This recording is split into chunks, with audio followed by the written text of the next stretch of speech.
ખામમાં ઉમેરાયા પાટીદાર. નમસ્કાર. આજનો એજન્ડા સાથે હું છું દેવાંશી. ખામ થિયોરી સૌથી સફળ થિયોરી મનાય છે ગુજરાતની રાજનીતિમાં સીટ જીતવા માટે, ચૂંટણી જીતવા માટે. જે રીતે રાજનીતિમાં સમાજ હાવી થયો અને પછી સમાજોના ખભા પર કેવી રીતે રાજનીતિ વર્ષોથી રમાતી આવી છે એનું ઉદાહરણ ખામ થિયોરી બની હતી. માધવસિંહ સોલંકી એના માટે આસપાસ જે કહેવાય છે એવું કહેવાય છે જીણાભાઈ દરજી પણ હતા આ થિયોરીના ઘડવૈયા. પણ એ બધાથી વિશેષ છે કે ખામમાં હવે પાટીદારો પણ ઉમેરાઈ રહ્યા છે. આજનો એજન્ડાના સવાલ સાથે ચર્ચાની શરૂઆત કરવી છે. ખામ થિયોરી ક્ષત્રિય, હરિજન, આદિવાસી અને મુસલમાનને લઈને હતી, પણ હવે જ્યારે એની અંદર પોડમ એક એવું નવું નામ આપવામાં આવ્યું છે કે જેની અંદર પાટીદાર, ઓબીસી, દલિત, આદિવાસી, મુસલમાન આ પાંચેય સમુદાયને એની અંદર સાથે લેવાની કોશિશ કરવામાં આવી છે. જગદીશ ઠાકોર ઓબીસી ચહેરો કોંગ્રેસે પહેલાથી આપી દીધો છે. સુખરામ રાઠવા આદિવાસી નેતા છે. મુસલમાન, દલિત સમાજ મોટા ભાગે કોંગ્રેસની સાથે હોય છે. પરંપરાગત એમની વોટ બેંક છે એવું માનવામાં આવે છે. એમની પાસે ખૂટતો હતો પાટીદાર ચહેરો. આમ તો હતો પણ વાપરી શકાય એમ નહોતો ખુલ્લેઆમ, અને એટલા જ માટે હવે જ્યારે નરેશ પટેલને લઈને આવે એવી સંભાવનાઓ વર્તાઈ રહી છે. અંતિમ તબક્કામાં આ બધી વાત ચાલી રહી છે. નરેશ પટેલ ભલે દર થોડા દિવસે આવીને એક સસ્પેન્સ ઊભું કરતા હોય, પરંતુ દિલ્હીના અને રાજસ્થાનના પત્રકારોએ જે રીતે માહિતી આપી એ રીતે પ્રશાંત કિશોરે રાજસ્થાનમાં નરેશ પટેલની સાથે મુલાકાત કરી છે. પ્રશાંત કિશોરે એક કોમ્બો પેકેજ ઓફર કર્યું છે કોંગ્રેસને કે હું અને નરેશ પટેલ બંને આવીશું, પણ એમની શરત હતી મુખ્યમંત્રીનો ચહેરો ઘોષિત કરવાની. કોંગ્રેસને એ શરત સ્વીકાર્ય નહોતી. હજુ પણ એ જ વાતમાં આખું કોકડું ગૂંચવાયેલું છે. હજુ પણ પ્રદેશ કોંગ્રેસના કેટલાય નેતાઓ આ વાત સાથે સહમત નથી થયા, પણ રાહુલ ગાંધીએ સહમતિ આપી દીધી છે. રાહુલ ગાંધીએ એ વાતને સ્વીકારી છે કે ચહેરા વગર ચૂંટણી લડવી શક્ય નથી, અને એટલે જ મુખ્યમંત્રીના ચહેરા તરીકે એમને ઘોષિત ન કરીએ, પણ કોંગ્રેસની કેમ્પેઇન કમિટીના અધ્યક્ષ બનાવીશું. સવાલો અહીંયાથી શરૂ થાય છે. સૌથી પહેલો સવાલ તો એ રહે છે કે શું એ તારણહાર બની શકવાના છે? સૌથી મોટી વાત બીજી એ રહેશે કે એમને જ્યારે આ રીતે વાજતે ગાજતે એમનું સ્વાગત કરવામાં આવશે, ઘોષિત કરવામાં આવશે, તો વર્ષોથી કોંગ્રેસને પોતાની જાગીર સમજીને બેઠેલા જે અમુક 10-15 નેતાઓ છે એ સ્વીકારશે એમને? કારણ કે એમને તો પોતાના હિતો એની અંદર જોખમાતા લાગશે. એ નથી સ્વીકારતા તો શું કોંગ્રેસ ફરીથી તૂટવાની શરૂઆત થશે? એક બાજુ એવી વાતો ફેલાવવામાં આવી રહી છે કે કુંવરજી બાવળિયા આવશે, પરસોત્તમ સોલંકી આવશે. પરસોત્તમ સોલંકીની તો સંભાવનાઓ પણ મનાઈ રહી છે. કુંવરજી બાવળિયા તો જાતે ના પાડી રહ્યા છે કે નહીં, હું આવવાનો જ નથી. અને એટલે જ સવાલો ઘણા બધા ઊભા થયા છે. પણ એક વાત નક્કી છે, 2022ની ચૂંટણીમાં એપ્રિલ મહિનાથી રણશીંગુ ફૂંકાઈ જવાનું છે. પ્રધાનમંત્રી નરેન્દ્ર મોદીનો પ્રવાસ છે, રાહુલ ગાંધીનો પ્રવાસ છે, અરવિંદ કેજરીવાલનો પ્રવાસ છે, અને ત્રણેય પક્ષો જેની વચ્ચે લડાઈ છે ગુજરાતમાં, એ ત્રણેય જ્યારે આવશે ત્યારે 2022ની દિશા દશા નક્કી થવાની શરૂઆત થવાની છે. ગુજરાતની જનતા કઈ બાજુ જાય છે એ પહેલા સૌથી મોટો સવાલ અત્યારે એ રહ્યો છે કે નરેશ પટેલ ફાઇનલી કોંગ્રેસ બાજુ જાય છે. ચર્ચાની શરૂઆત કરવી છે. વિરજીભાઈ ઠુમર કોંગ્રેસના ધારાસભ્ય આપણી સાથે જોડાયા છે, વરિષ્ઠ નેતા છે કોંગ્રેસના. આપણી સાથે જયેશભાઈ ઠકરાર વરિષ્ઠ પત્રકાર આપણી સાથે છે. રાજેન્દ્રભાઈ રાવલ રાજકીય વિશ્લેષક આપણી સાથે છે. વિરજીભાઈ, આમ તો ઓફિશિયલી જ્યારે અનાઉન્સમેન્ટ થશે ત્યારે બધા તમને અભિનંદન આપવાના છે, કારણ કે જે નેતા પર ત્રણેય પક્ષોની નજર હતી એમને તમે ખેંચીને લાવો એવી સંભાવનાઓ વર્તાઈ રહી છે. પણ હજુ એક વાત પર આખું કોકડું ગૂંચવાયેલું છે એવી વાતો દિલ્હીથી આવી રહી છે. એક તો મુખ્યમંત્રીનો ચહેરો ઘોષિત કરવાને લઈને હજુ ફાઇનલ નથી થયું. પ્રશાંત કિશોરના મારફતે આ બધું ડીલિંગ થઈ રહ્યું છે, પણ ગુજરાત કોંગ્રેસના જ કેટલાય નેતાઓ એવા છે કે જે જાતે એવું નથી ઈચ્છતા કે નરેશ પટેલને આટલું બધું આપવામાં આવે પક્ષમાં. અહીંયાના જે અમુક નેતાઓ છે કે જે વર્ષોથી કોંગ્રેસમાં કાર્યરત છે, એમના શાસનમાં એમને જે પણ કર્યું, એમની અધ્યક્ષતામાં કોંગ્રેસ જીતી નથી શકી, એ પણ હકીકત છે. એમને શું વાંધો છે નરેશ પટેલથી?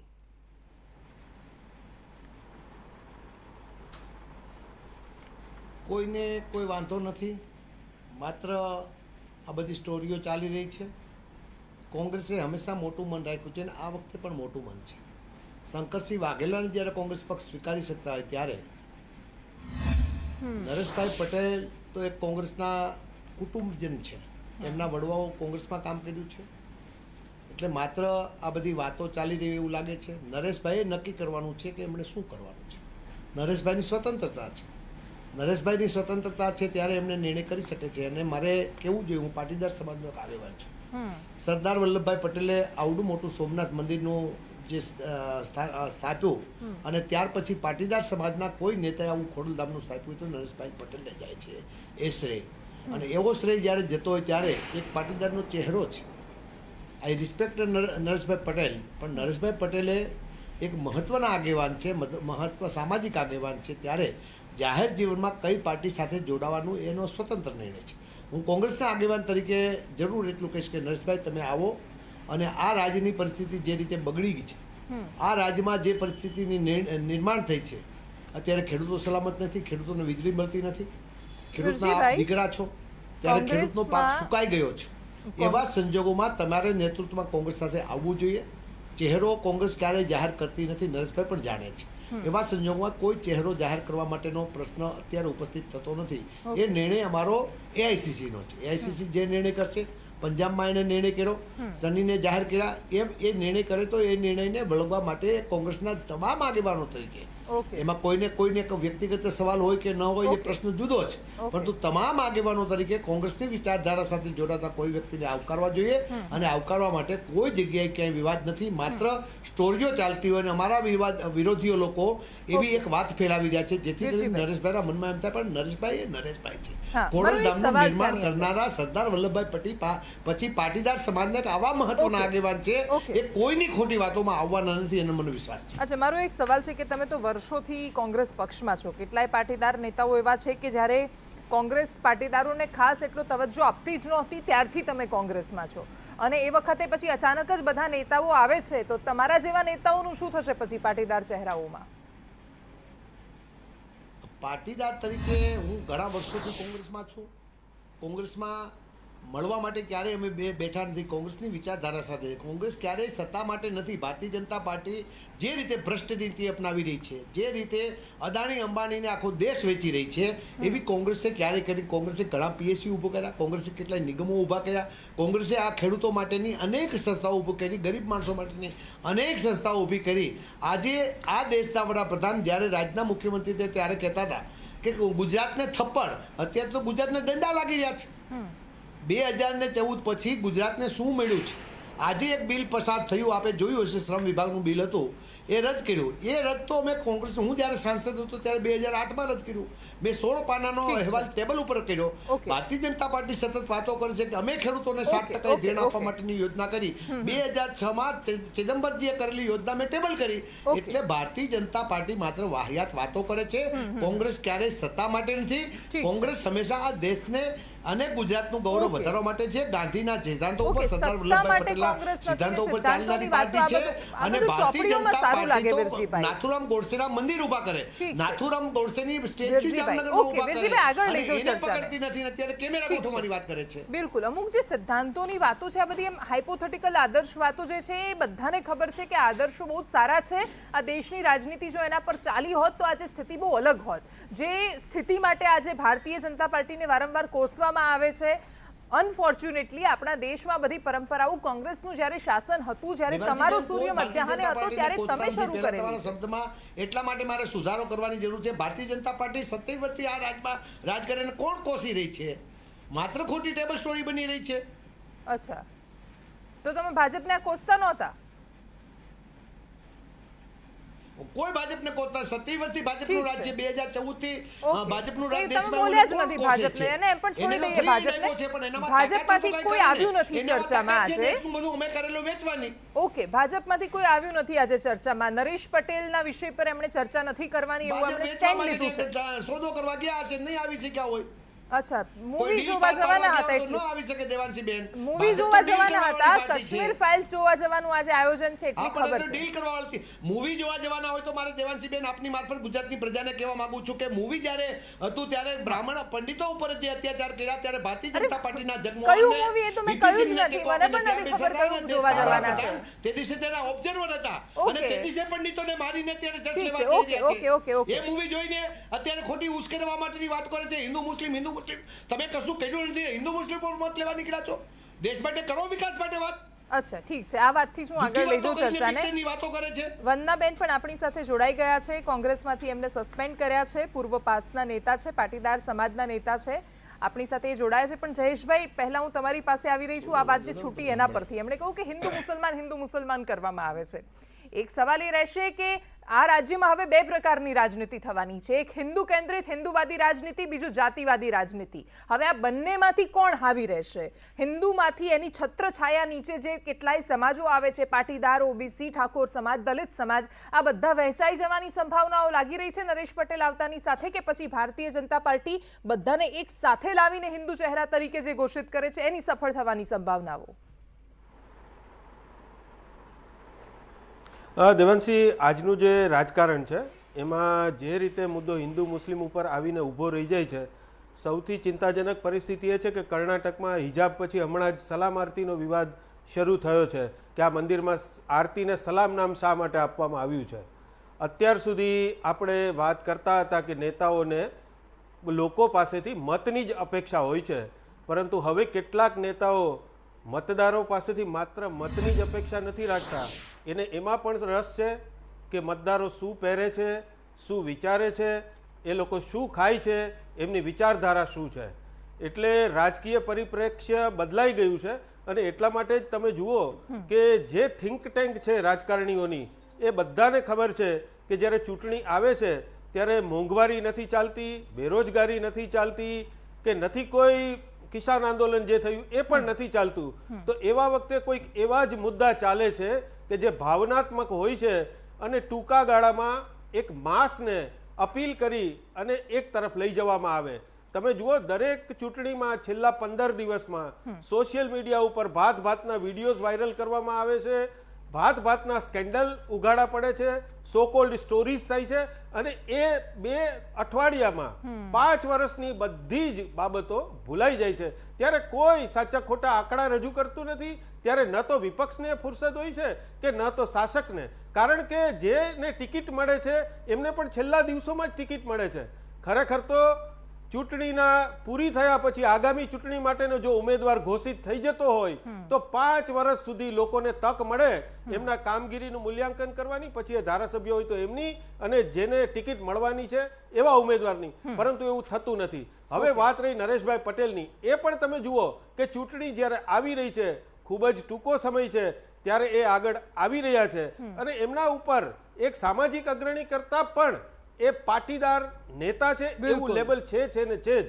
અત્યાર સુધી બાંધી મુઠ્ઠી છે, એ જરૂરી પ્રભાવક નેતા છે, પરંતુ એ બાંધી મુઠ્ઠી ખુલ્યા પછી શું થશે એ તો સમય કહેશે. કારણ કે ભાજપે દિલીપ સંઘાણીના નામે એક અટેક તો ઓલરેડી શરૂ કરી દીધો છે.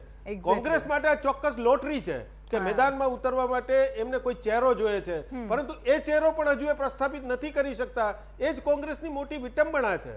એક્ઝેક્ટલી, કોંગ્રેસ પાસે ગુમાવવા જેવું કંઈ જ નથી. નરેશ પટેલ માટે તો બંધ મુઠ્ઠી 1.25 લાખની છે. ખુલશે પછી શું થશે કંઈ ખબર નથી. અને હજુ પણ આ જે બધું ચાલી રહ્યું છે, રાજસ્થાન, દિલ્હીના પત્રકારો ત્યાં બેઠા છે, એ આ મિટિંગો જોઈ રહ્યા છે અને એટલા માટે એમના આધારે આ કહેવાઈ રહ્યું છે. પણ હજુ પણ આ વાત અંતિમ તબક્કામાં છે, એક ફાઇનલ સ્ટેજ સુધી નથી પહોંચી. ફાઇનલ સ્ટેજ પર પહોંચે, અહીંયાના નેતાઓ નારાજ થાય, શું થાય એ કશું જ હજુ નક્કી નથી. આમ આદમી પાર્ટી સાથે પણ એમનું સતત ડીલિંગ ચાલતું હતું અને લગભગ એમાં કંઈ નથી થયું, કારણ કે વાત ત્યાં આવીને અટકે છે કે મુખ્યમંત્રીનો ચહેરો ઘોષિત કરવાની વાત આવે. પણ રાજેન્દ્રભાઈ, રાજનીતિની આ વરવી વાસ્તવિકતા છે કે એક સમયે કોંગ્રેસ કે જે પાટીદારોથી આટલો પ્રેમ નહોતી બતાવતી, અને એ આજે પાટીદારો પર જે રીતે આખું નિર્ભર થવા જઈ રહી છે 2017થી રિવર્સ ગિયરમાં આવી છે કોંગ્રેસની રાજનીતિ. આપણે દેવાંશી, અત્યારે એક જમાનો એવો હતો જ્યારે માધવસિંહ સોલંકી ગુજરાતના મુખ્યમંત્રી હતા અને રતુભાઈ અદાણી, વીરજીભાઈને ખ્યાલ જ હોય, કોંગ્રેસની એક સિસ્ટમ એવી રહી છે. રતુભાઈ અદાણી એક વાક્ય એવું બોલેલા, સ્વર્ગસ્થ રતુભાઈ અદાણી, કે ઇન્દિરાબેન કહેશે તો હું કૂવામાં પડવા પણ તૈયાર છું. આપણા એક વાતના રાષ્ટ્રપતિ જયલસિંહ, એમણે પણ એમ કહેલું કે ઇન્દિરાબેન કહેશે તો હું ઝાડુ મારવા માટે પણ તૈયાર છું. ઇન્દિરાબેન જેટલા ચતુર, ચાલાક અને ચાણક્ય રાજપુરુષ આજે કોંગ્રેસ પાસે નથી. હવે વાત કરીએ નરેશભાઈ પટેલની. નરેશભાઈ પટેલ કોંગ્રેસમાં આવશે કે જશે એ બધી ધારણાઓ છે માત્ર. અને જ્યારે જ્યારે પણ કોંગ્રેસે આવો આશાવાદ સેવ્યો છે, શંકરસિંહથી આપણે શરૂ કરીએ કે શંકરસિંહ કોંગ્રેસમાં આવશે તો કોંગ્રેસનું કાયાપલટ થઈ જશે, પણ એ આશા ઠગારી નીવડી. હવે એવું નરેશભાઈનું પણ છે. આ ગુજરાત રાજ્ય આજે બહુ દુઃખ સાથે કહેવું પડે કે પ્રજાના પ્રશ્નો છે, પ્રજાની સમસ્યાઓ છે, અહીં બધું સલામત છે એમ માનવાની જરૂર નથી. ભલે કોંગ્રેસના આગેવાનો કે વિરોધ પક્ષવાળા બધી વાતો કરતા હોય, બિલકુલ. પણ એ આ સમસ્યાઓ સામે બાથ ભીડવામાં વામણા સાબિત થયા છે. નંબર 2, એક વ્યક્તિ નરેશ પટેલ જે સામાજિક આગેવાન છે, એની કોમ પર, એમની સામાજિકતા ઉપર એમનું પ્રભુત્વ છે, પણ એમના આવવાથી આ પક્ષ જીતી જશે અથવા તો એને ફાયદો થશે અને પ્રજાની મોંઘવારી, બેરોજગારી આ બધું મટી જશે, એ હું માનું છું કે થોડીક હા, એ બધી વાતો છે actually. વાતો છે. નંબર 2, અત્યારે એપ્રિલ મહિનાથી શરૂ કરીને છેક સુધી હવે ગુજરાત એ રાજકીય શતરંજ શતરંજ છે, અહીંયા બધા જ સોગઠા નાખવાના બનવાની છે. છે. પણ દુઃખ એ વાતનું છે કે રાજકીય પક્ષો વિચારથી વેગળા થઈ ગયા, બિલકુલ. સામૂહિકતાથી વેગળા થઈ ગયા અને કોઈ એક જ્ઞાતિનો ચહેરો અને આ ખભે બંદૂક મૂકી અને સત્તા તરફ જવાનું જે આ પ્રયાણ છે એ મારી દ્રષ્ટિએ લોકશાહી અને રાજકારણ માટે બહુ શરમજનક બાબત બિલકુલ બિલકુલ. વંદનાબેન પણ આપણી સાથે જોડાયા છે. વંદનાબેન, અતુલભાઈ બધાને હમણાં જ કોંગ્રેસ પક્ષે સસ્પેન્ડ કર્યા છે. વંદનાબેન, આવું કેમ થયું કે જ્યારે પાટીદાર નેતા કોંગ્રેસમાં એન્ટ્રી મારું થઈ રહ્યા છે અને તમારે પાછું જવું પડે છે? કોંગ્રેસની અંદર આંતરિક બાબતોની કેટલીક એવી બાબતો છે. મેં કોંગ્રેસ પક્ષના શુદ્ધિકરણ માટે, કોંગ્રેસ પક્ષનું સંગઠન સારું થાય, ખોટા લોકો પક્ષની અંદર રહી અને પક્ષને તોડી રહ્યા છે, એટલે કેટલાક લોકોના પગ નીચે રેલો આવે એ પહેલા મને સસ્પેન્ડ કરી અને બદનામ કરવાના જે પ્રયાસ કરવામાં આવ્યા છે, એટલે એ લોકોનું સસ્પેન્શન હું સ્વીકારી લઈશ. કોંગ્રેસ પક્ષમાંથી હું નીકળી જઈશ એવી વાત નથી. AICC All India Congress Committee Rahul ji, Priyanka ji અને સોનિયાજી સમક્ષ જઈશ અને જે લોકોએ મને સસ્પેન્ડ કરી છે એમના માટે દેવાંશી મારે એક પંક્તિના માધ્યમથી કહેવું છે કે કાંટો કી અદાલત બેઠી હૈ ફૂલો કો ન્યાય કરને કો. જે લોકો બહુ મોટા ભ્રષ્ટાચારી છે, કૌભાંડી છે, જે લોકો 26 વર્ષથી ગુજરાતના કોંગ્રેસના કાર્યકર્તાઓ સાથે ગદ્દારી કરી રહ્યા છે, ગુજરાતની જનતા સાથે ગદ્દારી કરી રહ્યા છે, બંધ બારણે પાર્ટીની નીતિઓ સામે ખંજર ભોગી રહ્યા છે અને જ્યાં પણ સંગઠનની અંદર હોદ્દા ગોઠવવામાં આવે છે કે બીજા નેતાને નાના કરવા માટે ફલાણી બેનને, ફલાણા ભાઈને બદનામ કરવા માટે ફલાણાને મૂકવા, આ પ્રકારની જે ગંદી સંગઠનની જે માનસિકતા છે એમાં લીડરશિપ ક્વોલિટી અને વર્કર ક્વોલિટી નિર્માણ કરવા માટેનો એક પત્ર પણ મેં ઈમેલના માધ્યમથી રાહુલજીને અને ઓલ ઇન્ડિયા કોંગ્રેસ સમિતિના દરેક લોકોને લખ્યો છે. વાસ્તવમાં આ લોકોને પેટમાં દુખે છે કંઈક અને કૂટે છે પેટ અને દુખે છે માથું, એટલે એમના પગ નીચે વંદનાબેન પટેલની જે મુહિમ ઉપાડેલી છે કે વોઇસ ઓફ વર્કર અને કોંગ્રેસ શુદ્ધિકરણ યજ્ઞ, આ બે કાર્યક્રમો લઈ અને સીધું બોલી દો ને બેન, કોનાથી વાંધો છે? સારા કાર્યકર્તાઓ અને જે લોકો જમીની મજબૂત છે, ખરેખર સાચા અર્થમાં સેવાકીય માનસિકતા ધરાવે છે. દેવાંશી, તમારી જાણ ખાતર હું કહીશ કે હું પોલિટિક્સ સાયન્સમાં ગ્રેજ્યુએટ થયેલી છું.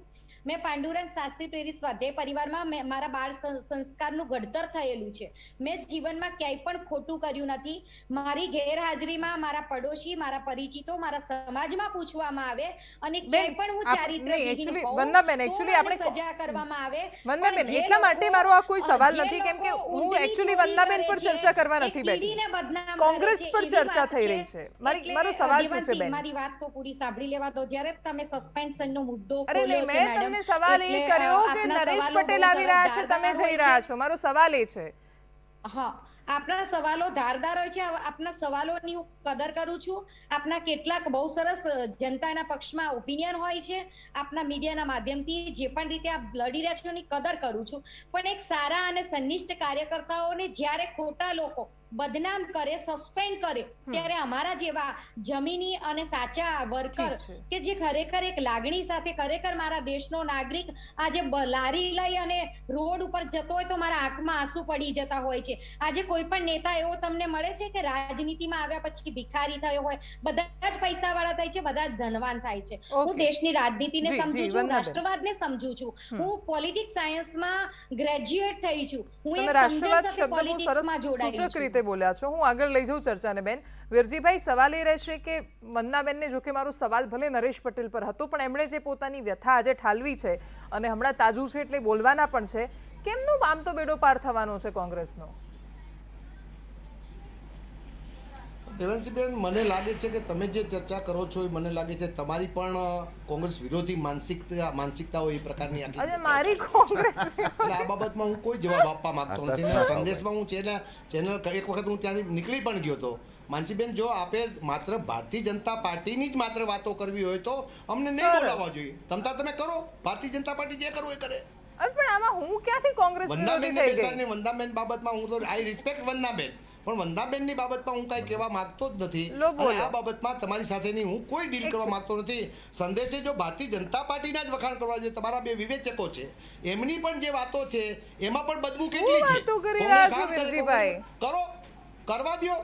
નહીં વિરજીભાઈ, વંદાબેન, અરીસો નહીં બતાવીએ વંદાબેન. છીએ, તમને તમારો તમારી ચહેરો વાતમાં ના હું- ગમે તો એ હું અમારો 35 problem વર્ષનો નથી, જાહેર વિરજીભાઈ. જીવનનો વ્યક્તિ છું. વિરજીભાઈ. ના, વંદનાબેન, તમારા પ્રશ્નો જ એવા થાય એ પ્રકારની વાતો કરવાની હોય તો મને લાગે છે મારે આ ડિબેટમાંથી નીકળી જવું જોઈએ. તારે વખાણ કરો તમે ભારતીય જનતા પાર્ટી. ઓકે, વિરજીભાઈ, અરીસો બતાવ્યો છે, હવે ના, તમને ના, તમારો thank you, ચહેરો thank ના you. ગમે તો એ આવી અમારો debate માં પ્રોબ્લેમ આવવા જ નથી. માંગતા. હતાશ ચહેરો નતો, વિરજીભાઈ. બદલવો જોઈએ. તો પછી મને એવું લાગે છે કે મેકઅપ કરવાની જરૂર છે. જો તમને એવું લાગે છે કે અમે ભાજપના આવી વખાણ ચર્ચા કરીએ છીએ. કરવાની યાર. તમારી ડિબેટ વાળી બેન જ ચોરી વાત. અરે એવું નહીં. શરૂ થઈ ગયા હતા એકચ્યુઅલી અવાજ. અમુક વાર એવું હોય, થતું હોય છે આવું અમારી સાથે. ઠીક છે, આ બહુ નોર્મલ વસ્તુ છે. તમારી ડિબેટવાળી બેન જ આમ કરે છે, ભાજપવાળા છે. આવા આક્ષેપો અમારા પર દરરોજ લાગતા હોય છે. સવાલ એ છે કે અમે ના ભાજપનો અવાજ બનીએ છીએ, અમે ના કોંગ્રેસનો અવાજ બનીએ છીએ. અમારો સવાલ એ છે કે આજે જ્યારે રાજનીતિમાં સોગઠા ગોઠવાતા હોય, દરરોજ એવા ચિત્રો સામે આવતા હોય કે જ્યારે આપણને સવાલ થાય કે આ દેશની રાજનીતિ કઈ દિશામાં જઈ રહી છે. સવાલ એ પણ થાય કે હિન્દુવાદ બાજુ જવાનું છે કે જાતિવાદ બાજુ. ત્યારે અમે સવાલ કરીએ છીએ, અમે બધાને સવાલ કરીએ છીએ. અમારા સવાલ કોઈને નથી ગમતા. આ પુરાવો છે કે અમે સારી અને સાચી પત્રકારિતા કરી રહ્યા છીએ. વિરામનો સમય થયો છે. એક સવાલ રહેવાનો છે કે કોઈ દિવસ પત્રકારિતા કોઈને ખુશ કરવા માટે નથી હોતી. અમે કોઈના ગુણગાન કરવા માટે નથી બેસતા. એ કોંગ્રેસના નેતાઓ હોય કે ભારતીય જનતા પાર્ટીના કે આમ આદમી પાર્ટીના નેતાઓ, કાન ખોલીને સાંભળી લો, આંખ ખોલીને જોઈ લો. દરરોજ રાત્રે 8 વાગે આજનો એજન્ડામાં અમે આમ જ સવાલ કરીશું. તમારે આવવું હોય તો આવો, ના આવવું હોય તો તમારી મરજી. કેટલાય નેતાઓ નથી આવતા. અમારા સવાલો નહીં બદલાય, અમારા તેવર પણ નહીં બદલાય. આ જ રીતે સવાલ કરીશું. ફરીથી કહું છું, દર્પણ બતાવીએ છીએ. આ જનતા તમને આમ જ જોઈ રહી છે, આમ જ તોલી રહી છે. તમે મપાઈ રહ્યા છો આમાં. વિરજીભાઈ આપણી સાથે જોડાઈ ગયા છે ફરીથી. વિરજીભાઈ, 1960માં ગુજરાત રાજ્ય, પછી પહેલીવાર ચૂંટણી, પછી જીવરાજ મહેતા મુખ્યમંત્રી બન્યા. એમનો ભોગ લેવાયો મોરારજી દેસાઈના ગ્રુપ દ્વારા. એના પછી બળવંતરાય મહેતા, અને એના પછી આ શરૂઆત, આ પરંપરા વર્ષોથી ચાલતી આવી છે. અમે એના પર સવાલ કરીએ છીએ તો એ સવાલને કદાચ તમારે બહુ જ પોઝિટિવલી લેવો જોઈએ. તમે કેમ નથી પૂછતા? હા? આનંદીબેનનો ભોગ લેવાયો કેમ નથી પૂછતા? અરે પણ છે જ કેશુભાઈનો નહીં ભોગ ભાઈ લેવાયો મારી કેમ જોડે નથી પૂછતા? ભાજપવાળા. નહીં, પણ કેશુભાઈનો ભોગ લેવાનો છે કે નહીં? હા, તો કેશુભાઈની કેશુભાઈ, યાદીથી ધારાસભ્યને આનંદીબેન, બગાડી ગયા વિજયભાઈ કોણ હતો? રૂપાણી સુધી અમે નરેન્દ્ર દરરોજ મોદીએ સવાલો આ કરીએ વસ્તુ છીએ. કહ્યું હતું. વિરજીભાઈ, તમે જોતા નથી આજનો એજન્ડા. બાકી તમને ખબર હોત કે અમે બહુ સારી તમે રીતે રોજ બધાને જોઈએ સવાલ છીએ બેન. કરીએ જો છીએ. દેવાંશીબેન, હું રોજ જોઉં છું. દેવાંશીબેન, મારો આ બીજો અનુભવ છે તમારી સાથેનો. હા, પણ મારો સવાલ મારો તમને છે. સેકન્ડ એક્સપિરિયન્સ છે તમારી સાથે, ને પણ હું તમારા સ્ટુડિયોમાંથી પણ નીકળી ગયો છું. તમે માત્ર એટલું બધું જૂનું કહો છો. વિજયભાઈ રૂપાણીને હપાવી દીધા કેમ નથી મેં બોલતા? પણ એ કોને પૂછું? હું તમને આનંદીબેનને પૂછું કોણ એને- કાઢનાર હતું? તમને પૂછું હું કેશુભાઈ એના પર પટેલને કોણ સવાલ. કાઢનાર હતું? તમને પૂછું એનો સવાલ. એ ભાજપના નેતાને પૂછીશ પૂછવો ને. જોઈએ ને. તમે જ્યારે કોઈને ગમે એને પૂછતા હોય, આ વિશ્લેષકોને પૂછો છો, આ રાજેન્દ્રભાઈ રાવળ, રાજેન્દ્રભાઈ, આનંદીબેન વખતે આપે શું કર્યું છે તમને એમ ના કે મને ખબર? એ પણ પ્રકરણ મારી પાસે છે. બોલો, તમે બોલો. શું કરતા હતા એ? સાહેબ, તમે માધવસિંહને એ વખાણ કરે તમને ગમતું નથી. તમને રતુભાઈ અદાણીના વખાણ ગમતા નથી. મને તમને માધવસિંહના ઇન્દિરાબેનના વખાણ વખાણ ગમતા નથી. તમે જૂઠી વાત નહીં કરો. નહીં, તમે મને માધવસિંહ મારા રિસ્પેક્ટેડ નેતા છે. નહીં, તમે મારી વાત જૂઠી નહીં સાંભળો, કરો. મારી વાત સાંભળો વિરજીભાઈ. તમે વ્યક્તિગત વાત નહીં કરો. અમરસિંહભાઈ કોંગ્રેસનો એક પણ આનંદીબેન નેતા અમારા અત્યાર સન્માન, સુધીનો મારા મારા શિક્ષક હતા. ઇઝ અ સન્માનનીય પોલિટિશિયન. આનંદીબેન પટેલના તોલે શું કર્યું છે? માધવસિંહ તમે સોલંકી શું અને કર્યું? આનંદીબેનના તોલે કોઈ ના આવી બધા જ મને ખબર છે. શકે. વિરજીભાઈ, ઠીક છે, ઓકે, એક મિનિટ, વિરજીભાઈ, ઓકે, એક માધવસિંહ અને મિનિટ, આનંદીબેનના એક તોલે મિનિટ. કોઈ ના આવી આનંદીબેનને શકે. કાઢ્યા. વિરજીભાઈ, તમે ઓકે. તમે સહિષ્ણુતા ખાઓ. આનંદીબેનને શું કામ કાઢ્યા? એનો વિરજીભાઈ. શું વાંક હતો? તમે આનંદીબેનનો શું વાંક હતો? એ તમારે એને બીજેપીને આનંદીબેનનો પૂછવાનું, વાંક અહીંયા ના હતો, પૂછવાનું હોય. તમે ઠીક છે, ઓકે, આનંદીબેનને કેમ કાઢે તમે ને ભાજપને તમે પૂછો. એના નજીકમાં હતા એટલે કહું છું. તો મારે તો તમે- હું પછી તો તમે હું તો માધવસિંહનો કેવી રીતે ટ્રેની હતો. જવાબ હું આપી માધવસિંહના બી નજીક હતો. અચ્છા, એમને ઠીક તમે છે. માધવસિંહબાઈનો કેવી રીતે જવાબ આપી શકો? કેમ માધવસિંહે પેદા કરે, માધવસિંહ આનંદીબેનનો ઊભી તમારે કરેલી બીજી કોંગ્રેસ કોઈ તમે પૂછવાનું, ભિન્ન તો કરી. માધવસિંહબાઈનો તમને હું અધિકાર છે? માધવસિંહભાઈએ તૈયાર કરેલી કોંગ્રેસ આજે માધવસિંહભાઈનો તમને દર શું 10 માંથી અધિકાર 2 લોકો રિસેન્ટ ચાલ્યા જાય છે કોંગ્રેસમાંથી. એ તમારા નેતૃત્વની ખામી તમે કેમ સ્વીકારતા અરે નથી? ઈ તો ચાલ્યા તો વયા જાય. ના, વયા કેમ જાય? સત્તા માટે વયા જાય તો પાર્ટીમાં આ બલિદાન બધાના આપનારા લોકો વેચાણ ચાલ્યા જાય. શું કરી લઈએ? નહીં, નહીં, સાચી નહીં, વાત છે. નહીં. અચ્છા, ઠીક છે, ઓકે, સાચી ઓકે. વાત છે. વિરજીભાઈ, એમાં બહુ જ સરળ પ્રશ્ન છે. અમે પાર્ટીમાં બલિદાન આપનારી તમે વાત નથી કરો. તમે તમારી વાત કરો. આ અદાણીમાં આખી ભાજપ વેચાઈ ગઈ, શું તમે કરી લ્યો છો? અમારે કશું ના કરવાનું પાટ ભાઈ. આપી દીધું, 21,000 કરોડનું હેરાન એવું તમે ક્યારે બોલ્યા? વિરોધ પક્ષે કરવાનું એક વખત બોલો. એ વિરોધ પક્ષની જવાબદારી પણ છે. તમે બોલો ને વિશ્લેષક તરીકે. પણ આ તો દરરોજ 8 વાગે તમે જોતા નથી સાહેબ. છે તમારા તહેવાર, યસ, અરે એકચ્યુઅલી બને વિરજીભાઈ વિશ્લેષકોમાં તહેવાર છે. ત્રેવડની ચર્ચા કરવા બેઠા છો. વિરજીભાઈ નહીં, તમે નહીં, વરિષ્ઠ છો, તહેવાર સાંભળો. છે. એક અમે વિરોધ પક્ષ કરોડનું નથી. હેરાન ગુજરાતમાં ઘૂસી ગયો, કયા વિશ્લેષક કહેવા માંગે છે? બોલો. અચ્છા સાચી વાત બોલો. વિરજીભાઈ આમાં એવું છે કે ગુજરાતની તમે પ્રજા બહુ જ જોઈ રહી છે. વરિષ્ઠ છો, મારાથી ઉંમરમાં બહુ જ મોટા છો, બહુ જ વરિષ્ઠ રાજનેતા, એટલે તો- કોંગ્રેસના અને હજુ જૂના નરેશભાઈ નેતા ક્યાં આવી છો. ગયા છે? એટલે હું માત્ર માન અમને જ સન્માન quote જાળવી કરો. રહી છું તમારું. તમે માત્ર અમને જ quote કરો. માન સન્માન જાળવીને વાત કરી રહી છું. બહુ તમે અમને પર્સનલ જ ના quote જશો કરો તો મારે શું વિરજીભાઈ. કરવાનું? બહુ જ અંગત જવામાં બહુ મજા નહીં આવે વિરજીભાઈ. આપણે શાંતિથી કોંગ્રેસની ચર્ચા કરવા બેઠા છીએ. આપણે રાજેન્દ્રભાઈ રાવલ પર ઓકે, અલગથી પણ તો રાખીશું પણ તમે ચર્ચા. પણ એ પ્રમાણે જો દેવાંશીબેન તમારે પણ એ પ્રકારના પ્રશ્નો પૂછવા પડે તો અરે પછી. મારે કયા પ્રશ્નો પૂછવાય મને વિરજીભાઈ ઠુમર લખીને તમારે આપશે? પણ એ પ્રકારના દેવાંશીબેન તમે પ્રશ્નો લખીને પૂછો, આપશો હું મને? જવાબ આપવા તૈયાર છું. તમે લખીને હું તો આપશો એક મારે જ શું જવાબ સવાલ આપું છું, કરવાના? કાંઈ નહીં. ના હું લખી નથી આપતો, તમારો અધિકાર છે, તમારો અબાધિત અધિકાર છે, પણ તમારો અબાધિત અધિકાર છે બંને પાર્ટીને પૂછવાનો અરે અબાધિત પણ અધિકાર છે. ભાઈ એ માત્ર બેઠા ભાજપ છે જ નથી નહીં આજે. ભાજપ પૂછવાનું નહીં વાળા. ચાલે દેવા છે. મેં શરૂઆતમાં કહ્યું કે ભાજપ વાળા છે નહીં, નરેશ પટેલની ચર્ચામાં આવતા નથી. આ તમે બંને જુઓ વિશ્લેષકો તમારા છે, મનના હું બધા છે. ભ્રમ નીકળી બંને જશે. વિશ્લેષકો હું છે. ભાજપના બંને નેતા વિશ્લેષકો થોડા શું છે. છે? જયેશભાઈ રાજકોટ સંદેશના એડિટર છે, તંત્રી છે. વાંચો રાજકોટ સંદેશ, તમને ખબર પડશે કે ડંકાની અરે ચોટ તમે પર કઈ અમે રીતે સવાલ પ્રમાણપત્ર કરીએ છીએ આપી શકો સરકારને. ભાઈ વીરજીભાઈ, તમે શું અમને વાત પ્રમાણપત્ર કરી રહ્યા આપી છો શકો. યાર વિરજીભાઈ? ડંકાની ચોટ પર અમે સરકારને વાત ઉપર સવાલ નહીં ખબર કરીએ હોય, 35 છીએ. વર્ષનું મારું જાહેર જીવન થયું છે. તમારા વ્યક્તિગત તો કોઈ વાત જ 35 થઈ વર્ષનું નથી. જાહેર 20 જીવન દિવસમાં મને આજનો ખબર પડે. એજન્ડા જોઈ લો. એમાં 20 કલાક આપી દો આજનો એજન્ડા જોવામાં, તમને ખબર પડી જશે અમે બસ કેટલા સવાલો આપણો કરીએ એજન્ડા છીએ. ચલાવો દેવાંશીબેન. હા. આપણો જે એજન્ડા છે એની ઉપર પ્રશ્નો પૂછો, હું બધા તમે જવાબ અકળાવ ના, ઓકે, ઠીક છે. આ તો લાંબો જંગ ચાલવાનો છે. આ ગુસ્સામાં મારે બ્રેકનો સમય થઈ ગયો છે. મારે ફરીથી બ્રેક મને લેવો આપણી પડશે. અત્યારની જે ડિબેટ ચાલે છે એમાં જે કાંઈ પ્રશ્ન પૂછો નરેશભાઈની એ બાબતમાં હું સંમત છું. અચ્છા ઓકે ઠીક છે, હું એ આવું એ વાત પર. હાલ મારે કેમ આપણે બોલવાનું? એકચ્યુઅલી વિરામનો સમય થયો છે એટલે વિષય પર આવું છું. મેં એનો જ સવાલ કર્યો છે. મેં વંદનાબેન બોલી રહ્યા હતા, ઉપરથી મેં એમને પણ ટોક્યા કે હું વંદના પટેલ પર ચર્ચા કરવા નથી બેઠી, નરેશ પટેલ પર ચર્ચા કરવા બેઠી છું. પણ ખેર, બહુ સિલેક્ટિવ અપ્રોચ હોય છે. જેને જે જોવું હોય એ દેખાય છે, જેને જે સાંભળવું હોય એ સંભળાય છે. આ જ સવાલો, આનાથી પણ તીખા સવાલો. એકચ્યુઅલી આજે તો વિરજીભાઈને મેં કોઈ એવા સવાલો કર્યા જ નથી કે જેનાથી એમણે આટલું હતાશ થઈ જવું પડે. પણ આનાથી લાખ ગણા તીખા અને કડવા સવાલો અમે સરકારને કરીએ છીએ, દરરોજ કરીએ છીએ. અમે એમને લાઈનમાં ઉભેલા છેલ્લા માણસ માટે બોલીએ છીએ. અમે એમને પૂછીએ છીએ બેરોજગાર યુવાનો માટે, અને અમે ચોખ્ખું અહીંયાથી કહીએ છીએ કે સરકાર તમે આંધળા થઈ ગયા છો. અમે કહીએ છીએ કે સરકાર તમે કોઈનું સાંભળતા નથી, તમે બહેરા થઈ ગયા છો. અમે ત્યાં સુધી કહીએ છીએ કે સરકાર તમારા સુધી અવાજ નથી પહોંચતો. અમે ત્યાં સુધી બોલેલું છે કે જો તમારી તાકાત ના હોય તો ખુરશી ખાલી કરી દો, ગુજરાતના માથે બોજ ન આપો. આટલા કડવા શબ્દો અમે સરકારને કહીએ છીએ. સાંભળવું હોય એને સંભળાશે. અમે ના ભાજપ માટે, અમે ના કોંગ્રેસ માટે સવાલ કરીએ છીએ. અમારો એજન્ડા કોઈ અમારો એજન્ડા નથી ચલાવતા. અમે જનતાનો અવાજ બનીએ છીએ. અમારો અવાજ ત્યારે જ ઊંચો થાય છે જ્યારે સામાન્ય જનતાનો અવાજ રૂંધાય છે. બાકી અમે સામાન્ય રીતે એકદમ શાંત રીતે ચર્ચા કરવા માંગતા હોઈએ છીએ. પણ જ્યારે આવું થશે ત્યારે થોડો અવાજ અમારો પણ ઊંચો થઈ જશે. ઝઘડા અને આક્ષેપોમાં સમય બરબાદ ન કરતા ચર્ચાને આગળ લઈ જઈએ. જયેશભાઈ, એક સવાલ, ચહેરા વગર રાજનીતિ આપણે ત્યાં વર્ષોથી એવું લાગે કે અધૂરી થઈ રહી છે. પણ સામે સવાલ એ થાય કે જે રીતે ભારતીય જનતા પાર્ટીએ ચહેરાઓ પ્રસ્થાપિત કર્યા, એ વિજયભાઈ રૂપાણીનો ચહેરો હોય કે પછી એના પછી અત્યારે ભૂપેન્દ્રભાઈ પટેલનો ચહેરો, શું એ ચહેરાઓ એટલા દમદાર કે સક્ષમ છે કે ગુજરાતની રાજનીતિમાં એ લોકો જીતી શકે? અને સામે નરેશ પટેલ, એમની સામે જો સ્પર્ધામાં આવે છે, બે ચહેરાઓને એક સાથે જોઈએ, નરેન્દ્રભાઈ અને ભૂપેન્દ્રભાઈ, ભલે કડવા લેવાની આખું સમીકરણો અલગ છે, પણ છતાંય કઈ રાજનીતિ તમને એવું લાગે છે કે કઈ બાજુ પલડું વધારે નમી જવાનું છે?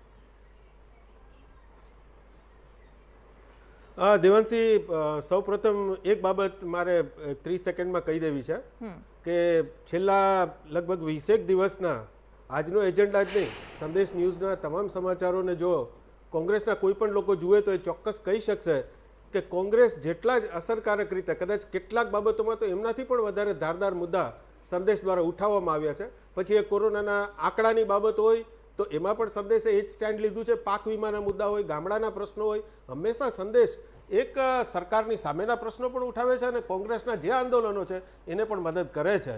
તો તાઉમ્ર ગાલિબ યે ગલતી કરતે રહે, તાઉમ્ર ગાલિબ યે ગલતી કરતે રહે, ધૂલથી ચહેરે પે ઓર આઈના સાફ કરતે રહે. મારે આટલું જ કહેવાનું છે. અને બીજી બાબત એ છે કે હવે જ્યારે આપણે ચહેરાની વાત કરીએ છીએ તો આગામી ચૂંટણીમાં કોઈ મહત્વનો એવો મુદ્દો રાજ્યમાં નથી. હા, ચોક્કસપણે ઘણા બધા મુદ્દા છે કે મોંઘવારી ખૂબ જ વધી છે, પેટ્રોલ ડીઝલના ભાવ, આજે જ આપણે રાષ્ટ્રીય સ્તરે જોયું કે અડવાણીજીની ઉંમર કરતાં પેટ્રોલ ડીઝલના ભાવ વધી ગયા છે, એવા સ્ટેટમેન્ટ થયા છે. દેશમાં બેરોજગારીનો દર વધ્યો છે, એઝ વેલ એઝ ગુજરાતમાં પણ આ જ પરિસ્થિતિ છે. ગુજરાતમાં ગામડામાં વીજળીના પ્રશ્નો સહિત ઘણા બધા મુદ્દા છે. પરંતુ આપણા રાજકારણની એક વિટંબણા એ છે કે કોંગ્રેસ દ્વારા આ તમામ મુદ્દાને એટલી અસરકારક રીતે જરૂરથી નથી ઉઠાવાયા. કદાચ એવું પણ બને કે લોકોનો એટલો સપોર્ટ અત્યારે નથી મળી રહ્યો, પરંતુ એવું નથી. સૌરાષ્ટ્ર અને ગુજરાતની જનતાએ ઘણા બધા આશ્ચર્યજનક પરિણામો આવ્યા છે. રાજકોટ જે ભાજપનો ગઢ ગણાય છે, ત્યાંથી કોંગ્રેસના કુંવરજીભાઈ બાવળિયા જીતી ગયેલા હતા. તો કોંગ્રેસ માટે ઉજ્જવળ તકો રહેલી જ છે, પરંતુ એના માટે જે જરૂરી ફ્રેમવર્ક અને જે જરૂરી નેટવર્ક ઊભું થવું જોઈએ, જે આજના જંગમાં ભાજપ જે રીતે છવાઈ જાય છે સોશિયલ મીડિયાથી, જે રીતે માર્કેટિંગથી છવાઈ જાય છે અને એમને પરિણામો પણ મળે છે. તમે જુઓ કે ઉત્તર પ્રદેશ જેવા જંગમાં જ્યારે સામેના તમામ પક્ષો એક હતા, કિસાન આંદોલનનો આટલો જુવાળ હતો, ત્યારે ભાજપે રાષ્ટ્રીય લોકદળ એમની સાથે ન હોવા છતાં એમણે જે મુદ્દા ઉઠાવ્યા એ લોકોને સ્પર્શી ગયા અને એમણે યોગીજીને પહેલેથી જ મુખ્યમંત્રી તરીકે ઘોષિત કરી દીધેલા. આવી જ રીતે પંજાબમાં આમ આદમી પાર્ટીએ ભગવંત માનને ચૂંટણી પહેલા જ મુખ્યમંત્રીના ચહેરા તરીકે રજૂ કરી દીધેલા. તો કોંગ્રેસ માટે પણ આ દ્વિધામાં રહેવાનો પ્રશ્ન નથી, કેમ કે હમણાં જ આ છેલ્લી કેટલીક મિનિટોની હું તમને વાત કરું તો ખોડલધામના ઓફિશિયલ હેન્ડલ ઉપરથી એમના જ કન્વીનરે એવી જાહેરાત કરી છે કે નરેશ પટેલ વિશેની કોઈ પણ જાહેરાતને હજુ સુધી અધિકૃત ન માનવી. હવે ચૂંટણી જ્યારે નજીક હોય ત્યારે જો નરેશ પટેલ જેવા પ્રભાવશાળી નેતા કોંગ્રેસમાં આવવાના હોય તો લાલ જાજમ બિછાવી અને પૂરી સ્પષ્ટતા સાથે એમને વેલાસર મેદાનમાં ઉતારવા જોઈએ. પરંતુ એવું થતું નથી. કોંગ્રેસના પક્ષે પણ કદાચ દ્વિધા હશે અને નરેશ પટેલના પક્ષે પણ દ્વિધા હશે. રાજકારણમાં ક્યારેય દૂધ અને દહીંમાં પગ રાખી શકાતા નથી, બે ઘોડા ઉપર ચડી શકાતું નથી. અને લોકશાહીમાં લોકો પણ ઈચ્છે છે અને મીડિયા પોતે પણ ઈચ્છે છે કે એક અસરકારક વિપક્ષ હોવો જોઈએ. વિરજીભાઈ જ નહીં, કોંગ્રેસના અનેક નેતાઓ સાથે અમારે વાત થાય છે અને હવે જરૂરથી ઈચ્છીએ છીએ કે દમદાર પ્રશ્નો ઉઠાવે અને લોકોની સાથે રહે. બિલકુલ. આમાં હું ડૉક્ટર અમિત નાયક આપની પાસે આવું, પણ એ પહેલાં મારે વિરજીભાઈ એક સવાલની સાથે કે આ વખતે બે બાજુની લડાઈ છે કોંગ્રેસની પાસે. આમ આદમી પાર્ટી વોટ તોડે એવી પણ સંભાવનાઓ છે, ધારાસભ્યો તોડે પણ એવી સંભાવનાઓ છે. કેટલી દરેક વખતે આવે છે ટેબલ સ્ટોરી નથી હોતી, દરેક વખતે જે વાતો આવે છે અટકળો નથી હોતી. ઘણીવાર એના આધારભૂત પુરાવા હોય છે, પણ એ ચહેરાઓના કે એ લોકોના નામ અમે નથી કહેતા, કારણ કે એ લોકો નથી ઈચ્છતા કે અમારી વાતો બહાર આવે. કેટલીક વાર તમારા જ ધારાસભ્યો એવા હોય છે કે જે ઘણીવાર અમને કહેતા હોય છે આ બધી વાતો, ચર્ચાઓ પૂરી થાય એના પછી, અને એના આધારે અમે જે પણ ચલાવતા હોઈએ કોઈ દિવસ આધાર વગર મોટા ભાગે નથી ચલાવતા. ઘણીવાર ખોટું પણ ચાલી જતું હોય છે, પણ એ બહુ જ અપવાદરૂપ કિસ્સાઓ હોય છે. બાકી મોટા ભાગે આધારભૂત પુરાવાઓ અને વાતોની સાથે જ ચાલે છે. બે બાજુની લડાઈમાં કોંગ્રેસે મજબૂત નહીં થવું પડે? બહુ સાચી વાત દેવાંશીબેન કરીને આ વખતે જયેશભાઈ ચકરાલ બોલ્યા કે મુદ્દા ઉઠાવતા નથી. સાચી વાત છે. કોંગ્રેસ મુદ્દાઓ ઉઠાવવામાં કદાચ હળવો પડ્યો તો આપણે જોયું છે જયેશભાઈ, આ વખતે ખેડૂતોને વીજળી મળતી નહોતી. અમે પાટિયા પહેરીને 2 દિવસ બેઠા. ખેડૂતોને માટી અને રેતીની મુશ્કેલી છે, એમાં પણ અમે પાટિયા પહેરીને બેસા. પછી પાછી સરકારે એમને ખાતરી આપી કે 6 કલાક પૂરી વીજળી આપવામાં આવશે. એ વીજળીનું એની અમલવારી સરકારે કરી નહીં. પછી તમામ ધારાસભ્યો અમે પગથિયામાં બેસી ગયા. અમે મુદ્દા નથી ઉઠાવતા એવું નથી, અમે તમામ મુદ્દા ઉઠાવીએ છીએ. અમે મુદ્દા ઉઠાવીએ છીએ, પરંતુ અમારી મુશ્કેલી એ છે કે જ્યારે કોઈ પણ માણસ, અબ્રાહમ લિંકને પણ કહ્યું હતું, દેશના અમેરિકાના એક રાષ્ટ્રપ્રમુખ કે જે બહુ હોશિયારમાં હોશિયાર હતા, અનેક ચૂંટણીઓ હાર્યા પછી પોતે પ્રમુખ બન્યા, એમણે કહ્યું કે જ્યારે તમે કોઈને સાથે ન રાખી શકો, કોઈ મુદ્દામાં સાથે રાખી ન શકો, ત્યારે ધર્મની નીતિમાં એને જોડી દો એટલે તમારી સાથે બધા આવી જશે. એટલે ધર્મની નીતિ એક એવી છે કે એમાં તમે જોડી દો એટલે બધા સાથે આવી જાય. કે ભારતીય જનતા પાર્ટીનો અને RSSનો મુદ્દો આ જ છે કે ધર્મ નીતિ સાથે જોડી દેવા એટલે બધા મુદ્દા ભૂલી જાય. ગેસના સિલિન્ડરના ભાવ 1000 ઉપર વધ્યા છે. આ દેશના વડાપ્રધાન તત્કાલીન મુખ્યમંત્રી એવું બોલતા હતા કે મારી બહેનો, હવે તમારો ભાઈ દિલ્હી જઈ રહ્યો છે, તમારે મોંઘવારી સહન નહીં કરવી પડે. તે દિવસે 400 રૂપિયા ભાવ હતો ગેસનો, આજે 1000 રૂપિયા. હવે એના બનેવી રોડે ચડ્યા છે. ભાણિયાને બિચારાને પૈસા ભરવાની, એની પાસે ફી ભરવાના પૈસા નથી ત્યાં. ત્યારે જયેશભાઈ તમારે ચિંતા કરવી જોઈએ તો આ ચિંતા કરવી જોઈએ. અમે નથી ઉઠાવી શકતા એનું તમે એમને ચીટીઓ ભરો એનું મને દુઃખ નહીં થાય. એમાં હું તમારી યારે સમજ છું જયેશભાઈ કે કોંગ્રેસે આવા મુદ્દા ઉઠાવવા જોઈએ, ખેડૂતોના મુદ્દા ઉઠાવવા જોઈએ. એમાં કોંગ્રેસ ક્યાંક ને ક્યાંક ઊણી ઉતરી રહી છે. એ ઊણી ઉતરી રહેલી કોંગ્રેસને તમારે જાગૃત કરવી જોઈએ. અને દેવાંશીબેન, હું તમને જરૂર કહીશ, તમને એમ લાગ્યું કે વીરજીભાઈ ગરમ થયા, હું ગરમ નથી થયો, પણ તમે ચોથી જાગે છો, અમારી કરતાં પણ ઉપર છો. ત્યારે તમારે આ રાજ્યના માટે જે ખોટી નીતિઓ ચાલી રહી છે એ નીતિઓમાં આજે બિલ આવ્યું, અમે સર્વાનુમતે મંજૂર કર્યું, કારણ કે પોલીસનું બિલ હતું અને સીસીટીવી કેમેરા લગાડવા માટે. બિલકુલ. ત્યારે અમે કહ્યું કે બેરોજગારી વધી છે, એના કારણે આજે ચોરી અને લૂંટફાટ વધી છે, અને કોઈ ભારતીય જનતા પાર્ટીનો કાર્યક્રમ હોય કે અમારો કાર્યક્રમ અનેકના ખીચામાંથી પૈસા કાઢી લે છે, તો પાકીટ કાઢી લે છે, ખીચા કાપી લેવામાં આવે છે. આ ખીચા કાપનાર ભારતીય જનતા પાર્ટીના વડાપ્રધાન આવતા હોય, ભારતીય જનતા પાર્ટીના નેશનલ પ્રમુખ આવતા હોય, ભારતીય જનતા પાર્ટીના મુખ્યમંત્રી આવતા હોય ત્યારે પણ બને છે, અમારી વખતે પણ બને છે. પરંતુ એની પાછળનું કારણ દેવાંશીબેન એ છે કે બેરોજગારી વધી છે, લોકોને પોતાને ક્યાંય કમાવા માટેનું મળતું નથી, એટલા માટે આવું થઈ રહ્યું છે.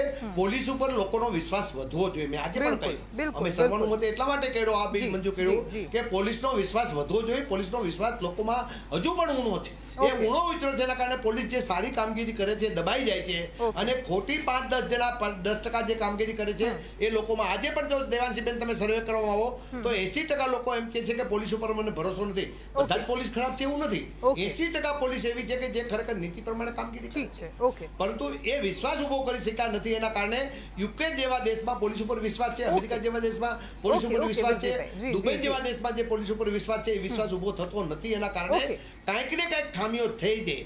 એ કોંગ્રેસે જાગૃત કરવી જોઈએ, અને એ જાગૃતિ ઉપર તમારે મોર મારવા માટે ચોથી જાગીર તરીકે પ્રેસે પણ આવવું જોઈએ, અને વિશ્લેષકોએ પણ આવવું જોઈએ. વિશ્લેષકો કોઈ પાર્ટીના નથી હોતા, એને અમને પણ ચીટીઓ ભરવો જોઈએ, એમ ભારતીય જનતા પાર્ટીને પણ જરૂર ચીટીઓ ભરવો જોઈએ. ઠીક છે, હાલ વિરામનો સમય થયો છે, પણ છતાં થોડી મારી પાસે બિલકુલ સમય નથી, તો એ સ્પષ્ટતા જરૂરી છે. અમુક પોલીસની વાત નીકળી, પોલીસ ગ્રેડ પે પર આજે વિપક્ષે સવાલ કર્યો છે ગૃહમાં.